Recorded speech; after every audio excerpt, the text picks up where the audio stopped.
A case has just come out of the Fairwork Commission in New South Wales off the back of an independent and external investigation into some serious misconduct.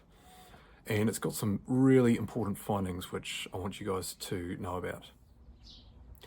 If you're considering engaging a law firm to conduct an investigation for you, don't assume that just because your investigator is a senior associate at a large reputable law firm that they are necessarily going to be the best person for the job. Now, in this particular case, because of the existing relationship between the law firm and the employer, the Commission determined that the investigator wasn't actually independent and wasn't external, not to mention the fact that the investigation itself had some serious flaws.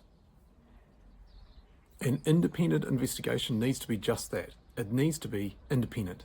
In this case, the investigating lawyer was in constant communication with the employer, and the Commission deemed that because of all that constant communication, the investigation was never actually independent in the first place. An investigation takes as long as it needs to take. I'm often asked how long an investigation does take, and I usually answer, well, how long is a piece of string? Because you just can't put a timeline on it. This one here that I'm talking about was over and done with in 7 days, and the Commission has made the determination that it's simply unrealistically short. It doesn't give people enough time. So if you've got an investigator who's telling you they can get the job done in 7 days, that's probably a red flag. The issue here was that there were people involved who just didn't want to work on a long weekend. They didn't want to work on public holidays. Well, I'm sorry, that's just not an excuse. You either work the public holiday or the investigation is going to take longer, but you just can't rush it.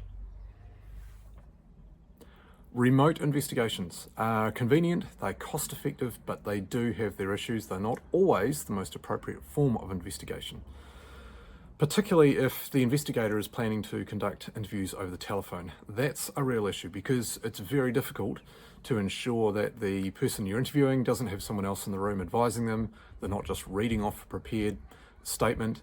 You can't test their credibility, their reliability. You cannot conduct interviews over the phone with much credibility at all. In this case also, the respondent, and this is a pretty serious case, the respondent was interviewed via video conferencing. Now, I think it's possible to do that in some cases, but this was a serious case, and the Commission pointed out the fact that, again, it's very difficult to assess credibility. Reading body language is absolutely essential for any good interviewer, and you can't do that over the phone, and it's still somewhat difficult to do it over video. So remote investigations, they are convenient, they are cost effective, but they're not always the best approach.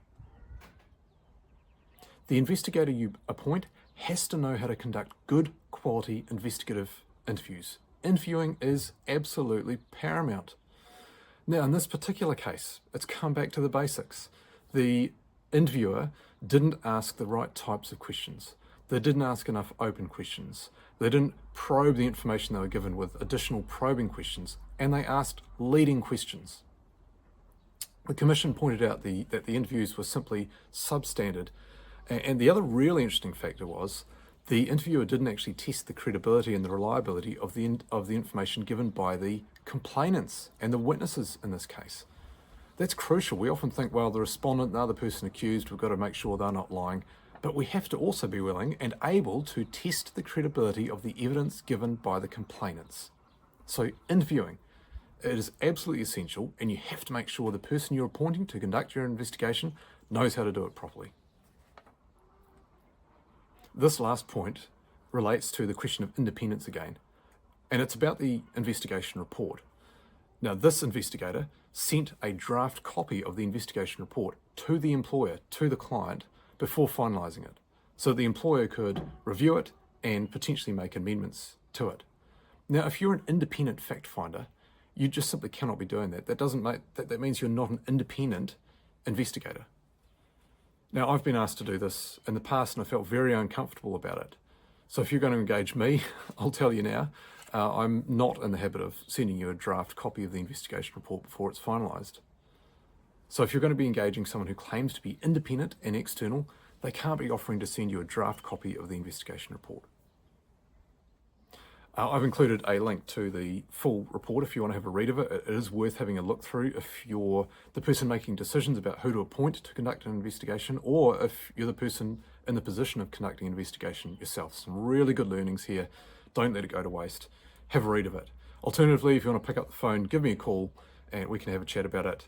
As usual, I'll remind you that our workshops cover all these sorts of issues, investigation leadership and the investigative interviewing workshop, so that you and I don't find ourselves in the same position.